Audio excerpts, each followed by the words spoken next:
బెంగాల్లో చాలా తీవ్రమైనటువంటి హింస చెలరేగినటువంటి మాట వాస్తవం. కానీ హింసకు కారణమెవరు? కేంద్ర ప్రభుత్వం వక్ఫ్ బిల్లును ప్రవేశపెట్టిన తరువాత ఈ విధమైనటువంటి హింస చెలరేగింది. కేవలం బెంగాల్లో మాత్రమే ఎందుకు చెలరేగుతుందండి? వక్ఫ్ చట్టం అమలు జరిగితే అది కేవలం బెంగాల్లో మాత్రమే అమలు కాదు కదా, పూర్తి భారతదేశం లోపల అమలవుతుంది. హైదరాబాద్ లో ముస్లింల సంఖ్య ఎక్కువ. మరి ఇక్కడ అట్లాంటి నిరసనలు, ఆందోళనలు, తీవ్ర స్థాయిలో హింస ఎందుకు చెలరేగలేదు? మిగతా రాష్ట్రాల లోపల ఎందుకు చెలరేగలేదు? ఎందుకంటే రానున్నటువంటి రోజుల లోపల పశ్చిమ బెంగాల్ లోపల ఎలక్షన్స్ ఉన్నాయి కాబట్టి ఇక్కడ ఓట్స్ పోలరైజ్ చేయడానికి బీజేపీ ఈ విధంగా ప్రవర్తిస్తోంది. ఇట్లా ఓట్లు మొబిలైజ్ చేయడానికి, కమ్యూనల్ వైలెన్స్ సృష్టించడానికి కావాలని బీహార్ కు సంబంధించినటువంటి కొంతమంది హిందుత్వ మతోన్మాదులను ముస్లిం వేషాలు వేయించి మరి అక్కడికి పంపి హింసను రెచ్చగొట్టారు అన్నటువంటి వీడియో కూడా వైరల్ అవుతుంది. కింద మీరు చూస్తున్నారు. బెంగాల్లో జరిగినటువంటి హింసకు వ్యతిరేకంగా బజరంగ్ దళ్, విహెచ్పి లాంటి హిందూ సంఘాలన్నీ కూడా ఇక్కడ ఆందోళన నిర్వహించాలని చెప్పి తీర్మానం చేసి మరి మధ్య భారతదేశం లోపల మధ్యప్రదేశ్, ఛత్తీస్గఢ్, ఒరిస్సా ప్రాంతాలను కలుపుకున్నటువంటి దండకారణ్యం లోపల ఒక్క సంవత్సరంలో 500 మంది హిందూ ఆదివాసీలను సర్వనాశనం చేస్తే మరి ఎందుకు ఆందోళనలు చేపట్టలేదు? వాళ్ళు హిందువులు కాదా?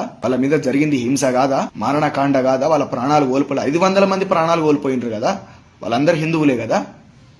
మరి ఎందుకు మాట్లాడలే? కేవలం ఎలక్షన్స్ ను దృష్టిలో పెట్టుకొని ఎన్నికల కోసము, అధికారం కోసము ప్రజల ప్రాణాలతోటి, ప్రజల జీవితాలతోటి, ప్రజల బ్రతుకులతోటి ఆడుకునేటటువంటి దుర్మార్గమైనటువంటి చర్య ఈ రోజు భారతదేశం లోపల కనిపిస్తా ఉన్నది. ప్రపంచ దేశాలన్నీ కూడా సైంటిఫిక్ టెంపర్ తోటి ముందుకెళ్తా అంటే భారతదేశం లోపల మాత్రం ఇక్కడ ఉన్నటువంటి యువతను పూర్తిగా మతం మత్తు లోపల ముంచి రాజకీయాల కోసం జెండా కూలీ లెక్క వాళ్ళను వాడుకొని భారతదేశాన్ని కమ్యూనల్ వైలెన్సెస్ కి కేంద్రంగా చేస్తున్నారు. మతోన్మాదం కాస్త మత ఉగ్రవాదంగా ఈ రోజు పరిణమిస్తోంది. ఇది సామాన్య ప్రజలు గుర్తించుకోవాలి.